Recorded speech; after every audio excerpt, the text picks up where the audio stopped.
자, 이번 강은 이제 겸용주택의 과세표준 계산 한번 해보겠습니다. 세 번째, 겸용주택 임대시 과세표준을 계산 한번 해볼게요. 자, 겸용주택을 임대를 했을 때 과세표준 첫 번째 여러분들께서 알고 계셔야 될 게 뭐냐면 주택의 임대는 면세고요. 상가의 임대는 과세입니다. 과세. 즉 주택을 임대를 했을 때는 면세이기 때문에 부가가치세가 없어요. 부가세가 없습니다. 그런데 상가를 임대를 했을 때는 부가가치세가 있습니다. 그리고 겸용주택이라는 것은 뭐냐면 겸용주택이라는 것은 주택과 상가가 동시에 있는 것을 갖다가 우리가 겸용주택이다라는 말을 쓰는 거예요. 자, 이와 더불어서 여러분들께서 알고 계셔야 될 게 뭐냐면 토지 매매는 면세예요. 토지 매매는 면세입니다. 그런데 토지의 임대는 뭐가 되느냐면 과세가 돼요. 토지의 임대는 과세입니다. 자, 주택의 임대는 면세, 상가 임대는 과세라고 그랬죠. 상당히 헷갈립니다. 처음 하시는 분은 토지의 매매는 면세, 토지의 임대는 과세예요. 단 주택의 부수되는 토지는 주택 부수 토지라고 합니다. 주택 부수 토지는 뭐가 되느냐면 면세가 됩니다. 주택의 부수 토지는 면세. 그래서 도시구역 계획 내 그냥 쉽게 도시라고 합니다. 도시는 5배, 시골은 10배까지가 면세가 돼요. 시골은 10배까지가 면세가 됩니다. 자, 정리하겠습니다. 주택은 면세, 상가는 과세라고 그랬죠. 주택의 임대는 면세, 상가의 임대는 과세. 자, 그런데 토지의 매매는 면세, 토지의 임대는 과세가 되는 거예요. 단 주택이 부수되는 토지는 시골은 10배, 도시는 5배까지가 면세다라는 거 알아두시면 되겠습니다. 자, 그래서 이거 사례 문제로 간단하게 한번 살펴보도록 하겠습니다. 면세되는 건물과 토지의 면적을 계산을 해라 라고 나와 있어요. 도시구역 내고요. 자료 첫 번째를 봤더니 주택이 50제곱미터라고 나와 있죠. 주택이 50제곱미터라고 나와 있고요. 그 다음에 점포가 40제곱미터라고 나와 있어요. 점포가 40제곱미터, 부수 토지가 270제곱미터 이렇게 나와 있습니다. 270제곱미터 나와 있어요. 따질 때 가장 기본적으로 알아두셔야 될 게 뭐냐면 주택이 지금 크죠. 주택이 상가보다 크면 전체를 뭘로 다 보느냐면 주택으로 봅니다. 전체를 주택으로 봐요. 전체를 주택으로 봅니다. 다시 한번 말씀드릴게요. 주택이 상가보다 크면 전체를 뭘로 다 본다고요? 주택으로 본다라고 생각을 해주시면 되는 거예요. 그러면은 이럴 경우에는 뭐를 물었습니까, 여러분들?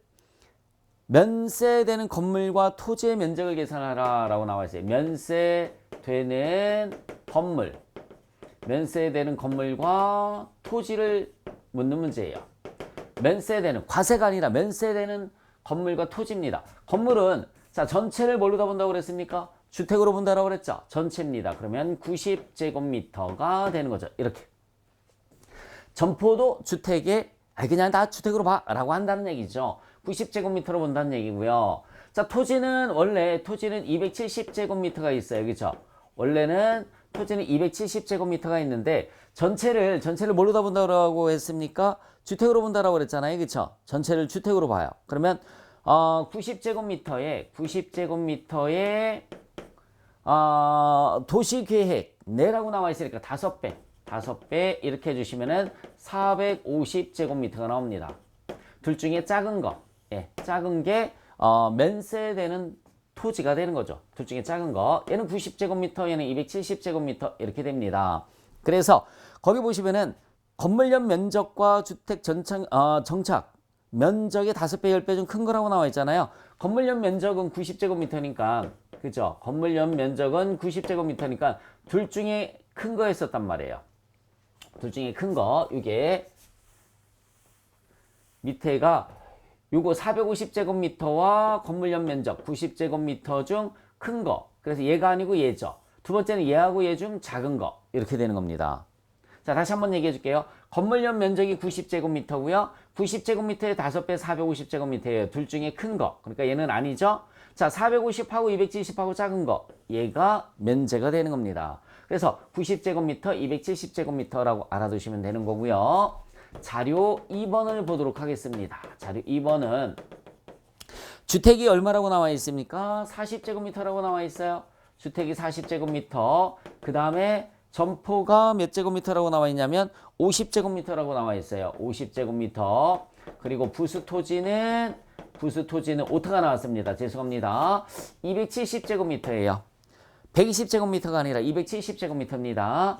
자, 이걸 갖고 한번 해보도록 하겠습니다. 자, 주택보다 상가가 크죠. 크거나 같으면 주택은 주택이고 상가는 상가입니다.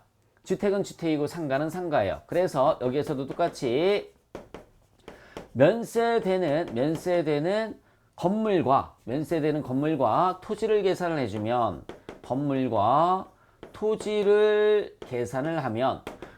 그냥 주택이 얼마예요? 40제곱미터입니다. 40제곱미터. 네. 다시 한번 말씀드릴게요.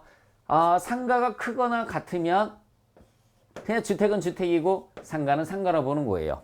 그래서 그냥 면세되는 건물은 주택 40제곱미터 이렇게 계산을 하는 겁니다.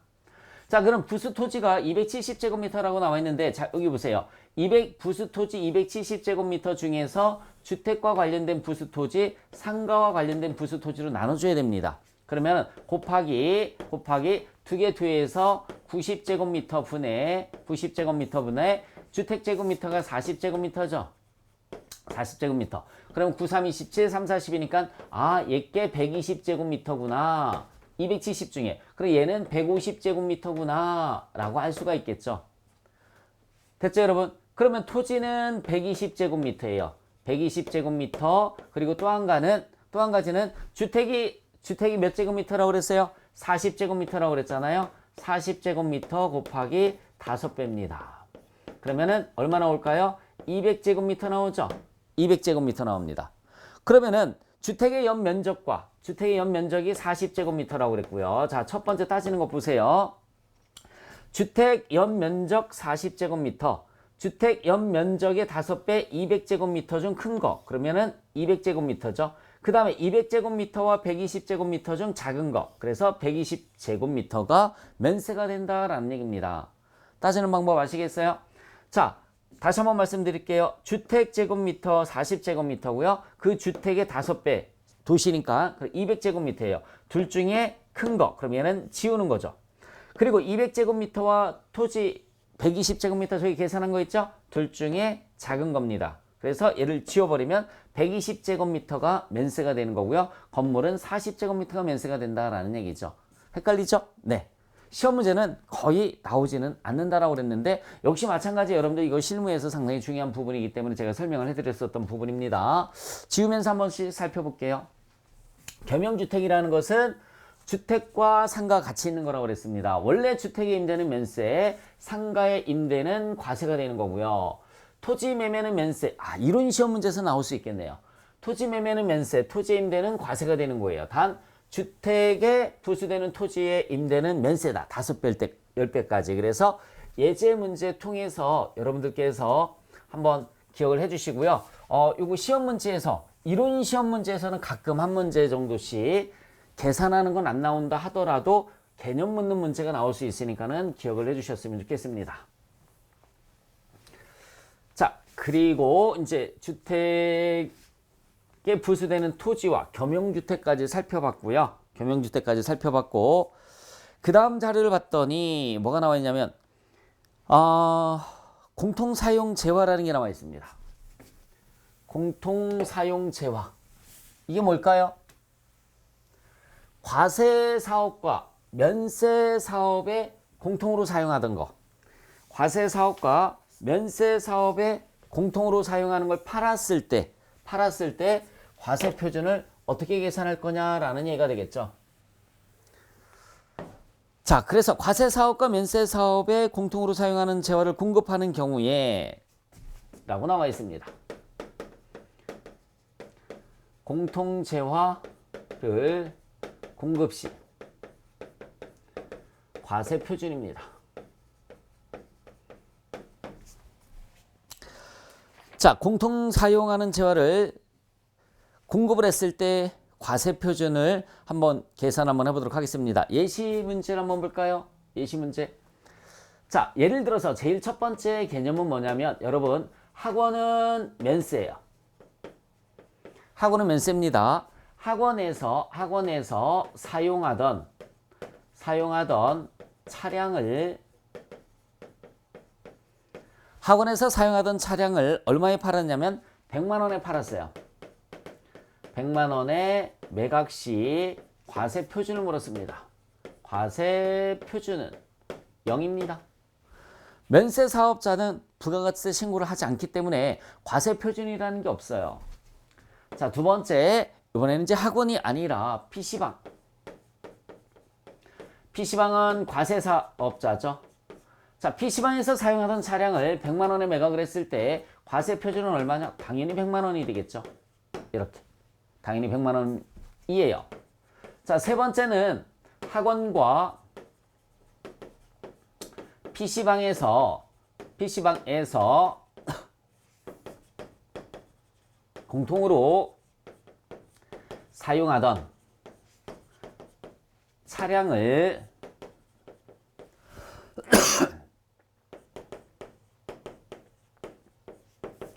죄송합니다.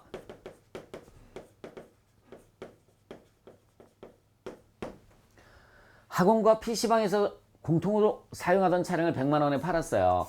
그러면은 학원은 뭐라고 그랬어요, 여러분들? 면세라고 그랬고요. PC방이 뭐라고 그랬습니까? 과세라고 그랬으니까 이 100만 원을 이렇게 안분 계산을 해줘야 된다라는 얘기입니다. 안분 계산을 해줘야 된다는 얘기예요. 그래서 여기가 PC방이고 여기가 학원이에요. 여기가 PC방이고 여기가 학원입니다. 자, 직전 과세 기간에 공급가액이 있고요. 당해 과세 기간에 공급가액이 있습니다. 당해 과세 기간에 공급가액이 있어요. 얘가 10만 원이고 PC방이 10만 원, 학원이 40만 원입니다. 학원이 40만 원. 매출액을 뜻하는 거죠. 토탈 50만 원이에요. 당해 과세 기간의 공급가액은 20만 원, 50만 원입니다.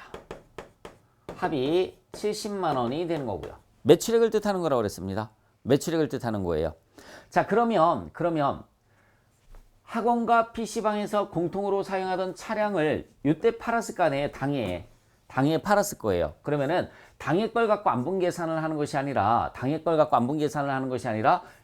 팔았을 때는 지금은 당연히 진행 중인 거잖아요. 이미 끝났었던 직전 걸 갖고 안분 계산을 해줘야 되는 겁니다.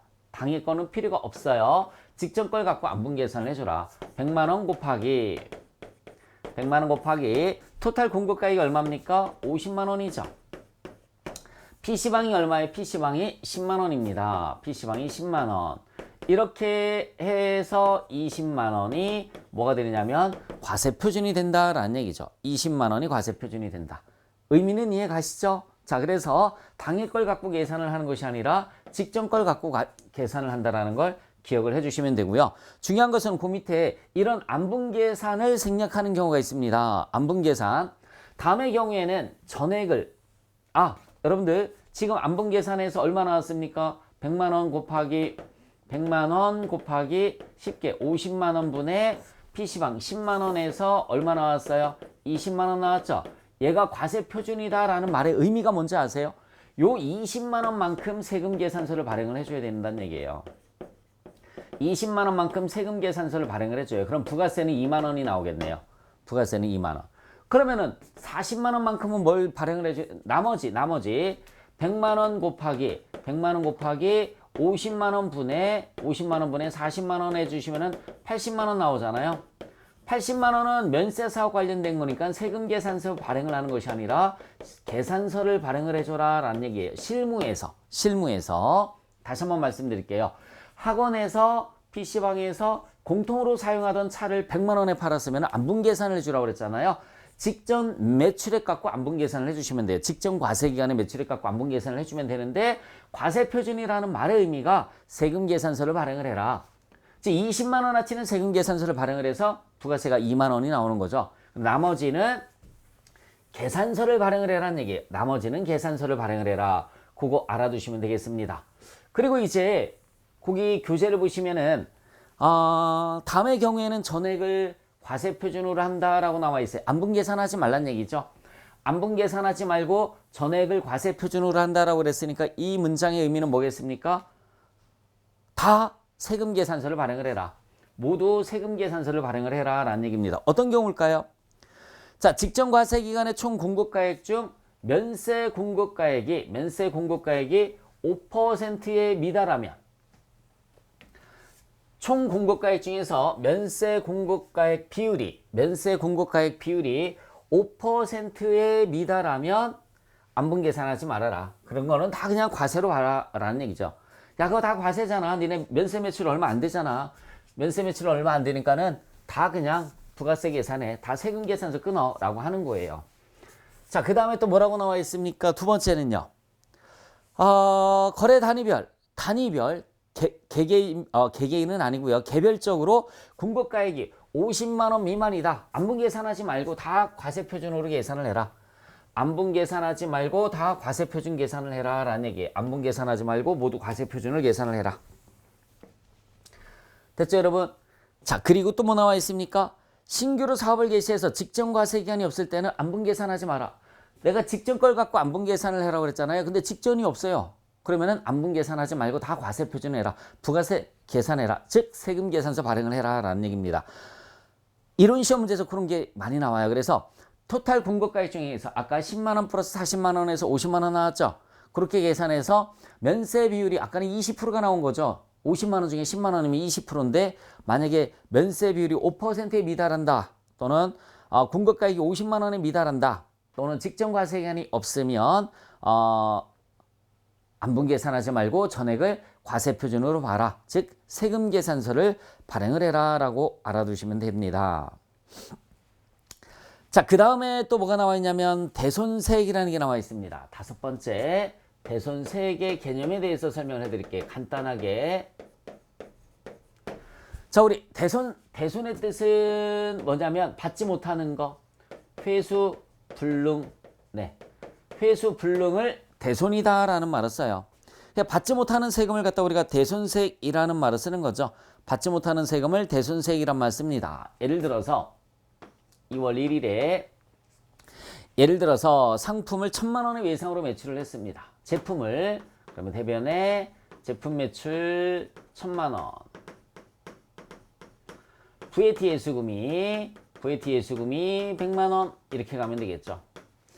대변에 제품 매출 1,000만 원, 차변에 VAT 예수금 100만 원. 대변에 VAT 예수금 100만 원, 차변에는 외상 매출금이 1,100만 원이에요. 외상 매출금이 1,100만 원입니다. 자, 이렇게 분기를 했어요. 지금이 2월 1일이네요. 2월 1일이면 자, 1월 1일부터 3월 31일에 속하는 거죠. 4월 25일에 신고 납부해야 돼요. 매출세액에서 매입세액을 공제를 해서 납부세액을 계산합니다. 여러분, 부가세 수금이 100만 원이 생겼죠? 100만 원이 생겼어요. 납부세액이 100만 원이에요. 근데 돈 못 받았죠? 그럼 이것도 외상으로 해도 되나요? 그럼 가산세를 내야 돼요. 때문에 일단은 내 돈으로 먼저 내는 겁니다. 내 돈으로 먼저 냈다가 나중에 받으면 되는 거잖아요. 다시 한번 말씀드릴게요. 제품을 팔긴 팔았는데 외상으로 팔았잖아요. 외상으로 팔았으니까는 부가세도 외상으로 한다? 그러면 안 돼요. 그러면 가산세를 물어요. 그래서 일단은 누구 돈으로 먼저 내야 되느냐면 내 돈으로 먼저 내는 겁니다. 자, 내 돈으로 먼저 냈다가 나중에 받으면 되는데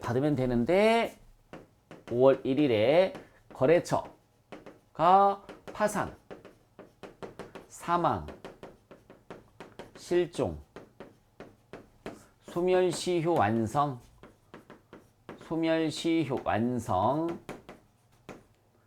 부도 6개월 경과, 부도 6개월 경과 등의 사유로 받지 못하게 됐습니다. 회수 불능됐어요. 이렇게 했더니 어떤 분이 그래요. 선생님 2월부터 5월까지는 3개월밖에 안 되는데 어떻게 6개월이 경과합니까? 라고 저한테 질문하신 분이 계셨습니다. 의미를 설명을 해드린 거잖아요. 이런 사유로 인해서라고 했지 부도 6개월 경과로 이렇게 얘기를 안 했단 말이에요. 그래서 정 헷갈리시면 그냥 거래처가 파산해서 못 받았다 이렇게 생각을 해주시면 되는 겁니다. 그래서 거래처 파산, 사망, 실종, 소멸시 완성. 요 소멸시 완성은 뭐냐면 소멸시 완성은 매출일로부터 해서 3년이 되는 날이 소멸시효 완성일이 되는 겁니다. 예를 들어서 2001년 2월 1일이라고 할게요. 2001년 2월 1일에 팔았어요. 2월 1일에 매출을 했어요. 돈을 못 받았어요. 그럼 여기서 플러스 3년을 한번 해봐요. 플러스 3년을 하면 몇 년이 될까요, 여러분들? 2004년 2월 1일이 되겠죠. 네, 이 날이 소멸시효 완성일이 되는 겁니다. 요 중간에 법원에 소송도 걸어야 되고요. 내용증명이라는 것도 있습니다. 내용증명이 뭐냐면 돈 달라고 보내는 거예요. 내용증명 등 채권의 회수 노력을 다 했는데 채권의 회수 노력을 다 했는데도 못 받았어요. 그럼 요 날짜 소멸시효 완성일이라고 해서 이렇게 대손세액을 공제를 해줍니다. 분계가 이렇게 돼요. 차변에 있었던 외상매출금을 대변에 가서 없애줍니다. 대변에 외상매출금 1,100만원. 못 받은 돈을 우리는 뭐라고 하느냐면 대손금이라는 말을 쓰는 거예요. 못 받은 돈을 대손금이란 말 씁니다. 차변에는 부가세 예수금이 오면 되겠죠. 차변에 부가세 예수금이 100만원이 와요. 이 못 받은 세금을 우리는 뭐라고 하느냐면 대손세액이라는 말을 쓰는 거예요. 대손세액. 나머지 1,000만원은 모아둔 돈이 있으면 대손충당금, 모아둔 돈이 없으면 뭘로다가 대손상각비 이렇게 분계를 해주시면 되겠죠. 모아둔 돈이 있으면 대손충당금, 없으면 대손상각비가 되는 겁니다. 용어 정리, 외상매출금 못 받은 걸 대손금이라고 하고요. 부가세 못 받은 걸 대손세액이란 말 쓰는 겁니다. 차변에 있었던 외상매출금 대변에 가서 없어지죠. 대변에 있었던 부가세 수금 차변에 가서 없어지고 나머지만 대손충당금 또는 대손상각비로 분계를 해주시면 돼요. 그러면 부가세 신고할 때 매출세액에서 이렇게 대손세액 공제를 받는다라는 말을 쓰는 겁니다. 대손세액 공제를 받는다. 그러면 다시 환급세액, 환급을 받을 수가 있는 거예요. 여기 매입세액이 또 들어가고요. 이 밑에는 매입세액이 들어갑니다. 얘네가 없는 상태에서 대손세액이 10만원, 100만원 생겼죠? 100만원 생겼으니까 환급을 다시 이렇게 받을 수 있다라는 얘기가 되는 거죠. 일단은 내 돈으로 먼저 납부를 하고 나중에 이런 일들로 인해서 받지 못하게 됐을 때 차변에 있었던 외상매출금 대변에 가서 없애주시고요. 차변에 부가세수금, 대손충당금 그러면 대손세 공제를 받아서 환급을 받을 수 있는데 얘는 환급은 일반 환급일까요? 조기 환급일까요? 여러분 환급 배웠잖아요. 영세일 단원에서 일반 환급일까요? 조기 환급일까요? 네, 일반 환급이죠. 때문에 얘는 예정 때는 안 돼요. 예정 때는 안 되고 언제만 되느냐면 확정 때만 됩니다. 확정 때만. 이 환급은 이거 시험 문제 자주 나옵니다. 대손세 공제를 받는 거는 예정 때는 안 되고 언제만 되느냐면 확정 때만 된다. 자, 그리고 또 한 가지 알아둬야 될 게 뭐냐면 이거는 이 전체 여기 봐요. 소멸시효 완성은 매출일 플러스 3년이 되는 날이라고 그랬잖아요. 매출일 플러스 3년이 되는 날이라고 그랬는데 이 전체가 거래처 파산, 이 전체가 소멸시 완성까지 이 전체가 매출일 플러스 5년이 속하는 과세 기간의 확정 신고 기한까지 확정이 돼야 됩니다. 어우, 말이 너무 어렵죠? 이 노란색 부분, 거래처 파산, 사망, 실종, 부도육결 경과, 수매시 완성, 이 모든 것들이 매출일로부터 5년 안에 다 일어나야 된다는 얘기예요. 5년 안에. 즉 2001년 2월 1일에 매출을 했어요. 플러스 5년이면 2006년 2월 1일이 속하는 그죠? 과세 기간이 언제입니까? 2월 1일이 속하는 과세 기간은 몇 개월씩 끊기는 거예요, 여러분들? 6개월씩 끊기는 게 과세 기간이죠? 신고 기간은 3개월이고요. 그러니까는 2월 1일이 속하는 과세 기간은 1월 1일부터 6월 30일이잖아요. 그죠? 1월 1일부터 6월 30일이에요. 2월 1일이 속하는 과세 기간은 확정 신고 기한이니까는 7월 25일까지 저런 내용들이 확정돼야 된다라는 얘기입니다. 저런 내용들이 확정돼야 된다. 자, 다시 한번 말씀드릴게요. 매출일 플러스 5년이 속하는 과세기간 확정 신고 기한까지 확정이 돼야 된다. 즉 매출일이 2001년 2월 1일이었다. 그럼 플러스 5년이면 2006년 2월 1일이 되는 거죠. 그리고 2월 1일이 속하는 과세기간은 1월 1일부터 6월 30일이잖아요. 이때 확정 신고 기한은 7월 25일입니다. 그래서 7월 25일까지 확정돼야 된다는 걸 알고 계시면 되는 거죠. 자, 교재에 그렇게 해서 나와 있고요. 네. 이렇게 해서 이제 과세 표준의 예외적인 부분까지 살펴봤고 다음 강의에서 매입세액에 관련돼서 살펴보도록 하겠습니다. 수고하셨습니다.